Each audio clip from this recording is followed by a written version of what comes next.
me chamo José Sebastião e atualmente moro na cidade de Campinas, no estado de São Paulo. E o relato que eu irei contar aconteceu em Minas Gerais, especificamente na cidade de Mariana, há exatos 50 anos atrás, em 1976, quando eu ainda era apenas um garoto, de apenas 19 anos. Sempre que lembro desse dia, meus olhos se enchem de lágrima e me arrepio dos pés à cabeça, pois eu sei o que eu vi e vivi naquele ano. Eu trabalhava na fazenda do seu Manuel Dantas. Trabalhava junto com meu pai, seu Francisco Sebastião. Meu pai era muito conhecido por fazer cercas. Não gosto de me gabar, mas era um dos melhores da região. O trabalho na fazenda era bastante cansativo, porém era o nosso único sustento e nossa única fonte de renda. Nessa fazenda tinham dezenas de trabalhadores. Nós conhecíamos quase todos, uns mais abertos que outros, outros mais na deles, porém todos eram trabalhadores. E entre eles existia um que se chamava Pedro Paulo. E Pedro era um dos homens de confiança do seu Manuel Dantas, um homem alto, forte, com mais de 20 anos de experiência naquela fazenda. Sabia como aquela fazenda funcionava de cabo a rabo. Tudo que você quisesse era só falar com ele. Até o próprio Manuel Dantas perguntava coisas para ele e ele dava a resposta na ponta da língua.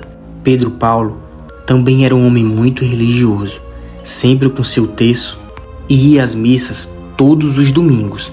Eu o admirava por isso. Ele era um rapaz que sempre nos inspirava e nos convencia que a melhor forma de um homem vencer na vida era o trabalho digno. Ele era bastante respeitado na fazenda, não pela sua autoridade, mas sim pelo medo dos trabalhadores de serem mandados embora, já que ele era o homem de confiança de seu Manuel. Certo dia, Pedro avisou para todos os trabalhadores que haveria uma missa lá na fazenda e que todos estavam convidados a participar. Eu e meu pai decidimos ir. Chegando lá, estava tudo organizado e preparado para a missa. Então, o padre chegou e iniciou os trabalhos. Durante a missa, olhei para Pedro Paulo e percebi algo estranho. Uma mulher de cabelo preto e roupas bem velhas conversava algo no ouvido dele, e ele não falava nada, apenas ficava olhando em direção à janela da fazenda. Mas não me importei, apenas continuei acompanhando a missa. Quando a celebração terminou, os fiéis voltaram para suas casas, sem imaginar que algo terrível estava prestes a acontecer. Na manhã seguinte, a quaresma teve o início. Os sinos da igreja tocaram cedo, anunciando o tempo de penitência e oração. Mas junto com aquele período, o sagrado, uma sensação estranha, parecia ter se espalhado pela região. Os mais velhos diziam que durante a quaresma, forças antigas caminhavam pelas estradas de terra, depois que o sol se punha. E foi justamente naquele primeiro dia, a vida do encarregado da fazenda começou a mudar para sempre. Nos primeiros dias de quaresma, ninguém percebeu nada de diferente. Pedro continuava acordando antes do amanhecer, fiscalizando os serviços da fazenda e cobrando os empregados com a mesma rigidez de sempre. Porém, algo aconteceu. Alguns trabalhadores moravam na fazenda e um específico se chamava Joaquim. Joaquim era responsável por fazer toda a vigilância noturna da fazenda, juntamente com outros 4 peões. Após o jantar, ele foi para o seu posto. Na manhã seguinte, encontraram apenas o seu chapéu caído próximo a uma trilha. Os moradores, juntamente com os trabalhadores da fazenda, iniciaram uma busca, mas não encontraram sinal do homem. Pedro participou das buscas, montou uma mega operação para ver se encontrava Joaquim. Porém, ao passar dos dias, não encontraram mais ele. Aquilo me deixou muito agoniado, pois eu não sabia o que tinha acontecido. Os mais velhos diziam que Joaquim apenas foi embora, que estava cansado daquela vida de fazenda, já que ele trabalhava muitos anos ali. Após as buscas fracassarem por não acharem Joaquim, seu Manuel foi obrigado a contratar outro homem para o substituí-lo. No início, o homem não falava muito, mas ao passar dos dias, começou a bater de frente com Pedro, dizendo que a estrutura de segurança da fazenda estava toda desorganizada.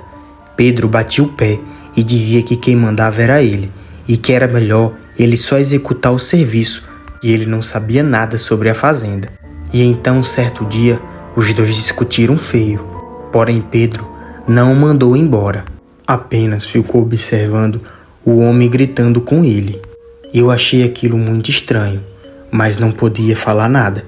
Apenas continuei fazendo o serviço com o meu pai. O serviço naquele dia estava muito complicado. De repente, começou uma grande tempestade e todos fomos para a sede da fazenda esperar a chuva passar. Porém, a chuva não passou e se intensificou ainda mais. Já era final de tarde, por volta de umas 5 horas. E o meu pai falou: se continuar chovendo assim, nós não vamos poder ir para casa hoje. Vamos ter que pernoitar aqui na fazenda. Pois além da chuva, a estrada ficaria toda enlamaçada e seria impossível de voltar para casa. Com isso, a noite chegou e por conta da alta tempestade, a luz foi embora. Nós acendemos alguns lampiões e ficamos ali. Pedro então veio até nossa direção e falou: por conta da falta de energia, nós teremos que colocar novas seguranças para reforçar os postos por conta da falta de luz. A fazenda já estava em clima tenso por conta da briga de Pedro com o novato. E então Pedro olha para mim e me escala para ficar responsável por fazer as rondas de meia-noite até as 2 da manhã para saber como é que está o novato. Em qualquer situação normal, eu deveria passar para ele. E eu aceitei, pois sabia que aquele serviço iria me render um bom extra. Fiz a primeira ronda às meia-noite. Conversei com o novato e ele me disse que estava tudo tranquilo. Então retornei para o alojamento e fui dormir. Mais ou menos 1 hora e meia que tinha pego no sono, eu acordei com um barulho muito grande. Era um grunhido de um bicho que aparentava ser uma onça, mas era um som totalmente distorcido e diferente daquilo que eu conhecia. Me tremi dos pés à cabeça e acordei o meu pai rapidamente.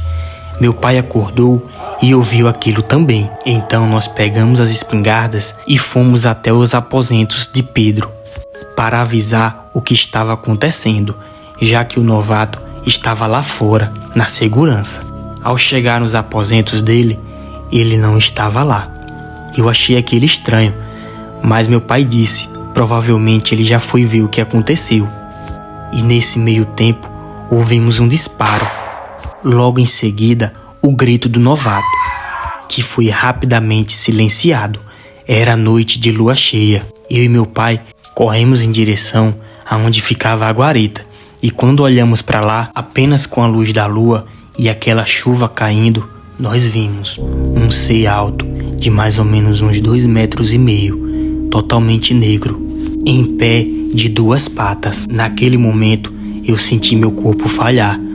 A minha boca não saía nenhuma palavra. Olhei para o meu pai e ele estava do mesmo jeito, pálido, sem entender o que estava acontecendo. Aquela fera estava com uma de suas patas em cima do homem, quando meu pai apontou a espingarda e atirou. Porém, o tiro não pegou nela. Ela então virou em nossa direção e veio correndo em alta velocidade. Foi então que meu pai apontou a espingarda e disparou mais uma vez sobre aquela fera. Foi atingida de raspão.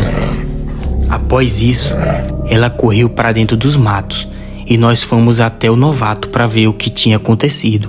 Pegamos ele no colo e levamos correndo para dentro da sede da fazenda. Acordamos todos os outros trabalhadores que dormiam mais afastados da frente da fazenda. E o novato estava ali, perdendo muito sangue. Meu pai, junto com outros homens, colocaram na carroça e tentaram levar ele para a cidade para ver se ainda tinha jeito. Mas infelizmente o homem faleceu e nada de Pedro aparecer. No outro dia pela manhã, a fazenda estava num clima muito pesado e seu Manuel se perguntava aonde Pedro tinha se metido. Todos pensavam que aquela fera poderia ter pego ele também, já que tinha pego o novato. Ao passar cerca de 2 ou 3 dias depois de algumas buscas, Pedro foi encontrado em uma velha cabana dentro da floresta, com uma de suas mãos enfaixada. Seu Manuel pediu para que ele retornasse à fazenda e ele voltou. Porém, ele estava com um olhar totalmente diferente e não estava mais com seu terço, que sempre carregava. Chamou meu pai de canto e falou algo para ele. Então meu pai veio até mim e me chamou e disse: "Meu filho, vamos embora." Eu não entendi. Então ele falou mais uma vez: "Vamos embora agora." E nós fomos. E no caminho meu pai me disse: "Meu filho, Pedro era o lobisomem." E quando ele me chamou de canto, ele me disse que não era para ele ter se metido onde não era chamado, e muito menos atirado nele, porque a briga era entre ele e o novato, e se ele ficasse ali, a sua vida também seria ceifada. Boa noite.